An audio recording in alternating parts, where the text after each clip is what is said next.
শুক্রবারের রাত গ্রামের ছোট্ট ঘরে ইয়াসির বসে আছে কোরআন হাতে। তার হৃদয় ক্লান্ত এবং দুশ্চিন্তায় ভরা। দিনকাল কাটে স্কুল ও খেলাধুলার মধ্যে, কিন্তু সে জানে শুক্রবার রাত আল্লাহর নেয়ামতের এক অমূল্য সময়। ইয়াসির দাদু একবার তাকে বলেছিলেন, বেটা, শুক্রবার রাত আল্লাহর বিশেষ নেয়ামতের রাত। যিনি এই রাতে বেশি করে তাওবা, দোয়া এবং কোরআন পাঠ করবে, আল্লাহ তার হৃদয়ে শান্তি দিয়ে পূর্ণ করবেন।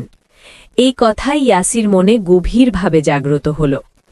ফিরে দেখা যায় নবী মুহাম্মদ সাল্লাল্লাহু আলাইহি ওয়াসাল্লাম বলেছেন, যদি কেউ জানে শুক্রবারের গুরুত্ব এবং সেই দিন কি নেয়ামত রয়েছে, সে তার জন্য প্রস্তুতি নেবে। সহিহ বুখারী হাদিস 1039। এই হাদিস আমাদের শেখায় যে শুক্রবার এবং তার রাত বিশেষভাবে ধ্যান, দোয়া এবং তাওবার জন্য বরাদ্দ।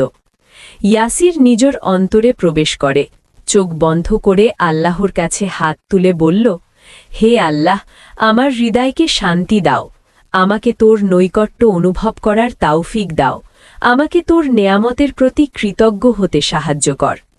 ইয়াসির মনে হল তার হৃদয় যেন এক অদৃশ্য শক্তিতে আল্লাহর নিকট টেনে নেওয়া হচ্ছে। রাতের নীরবতা, হালকা হাওয়া, ঘরের নরম আলো সবই যেন আল্লাহর নেয়ামতের প্রতীক। এই সময় নবী সাল্লাল্লাহু আলাইহি ওয়াসাল্লামের আরেকটি হাদিস মনে পড়ে যায়, যে ব্যক্তি শুক্রবারের রাতে এক আল্লাহর স্মরণে ব্যস্ত থাকে, আল্লাহ তার জন্য সমস্ত সপ্তাহের পাপ মাফ করবেন। সহিহ বুখারী হাদিস 1040। ইয়াসির মনে হল তার জীবনের ছোট ছোট ভুল, ক্ষোভ, অহংকার সব দূর হয়ে যাচ্ছে। সে চোখ বন্ধ করে সেদিনের ভুলগুলোর জন্য আল্লাহর কাছে তাওবা করল এবং প্রতিজ্ঞা করল কখনো কাউকে আহত করবে না। রাত গভীর হতে থাকল। ইয়াসির হৃদয় শান্তি ও কৃতজ্ঞতায় ভরে উঠল। সে বুঝতে পারল যে আল্লাহর নেয়ামত শুধু ধন বা স্বাস্থ্য নয়, বরং হৃদয়ের প্রশান্তি, আত্মিক শান্তি এবং আল্লাহর নৈকট্য। একটি হাদিসে নবী সাল্লাল্লাহু আলাইহি ওয়াসাল্লাম বলেছেন, যে ব্যক্তি শুক্রবারের দিনে আল্লাহর স্মরণে ব্যস্ত থাকে, আল্লাহ তার জন্য জান্নাত প্রস্তুত করবেন।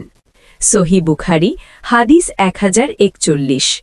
ইয়াসির রাতের শেষ মুহূর্তে বুঝল, এই নেয়ামত কেবল একটি রাত নয়, বরং তার জীবনকে আল্লাহর দিকে টেনে নেওয়ার এক শিক্ষা।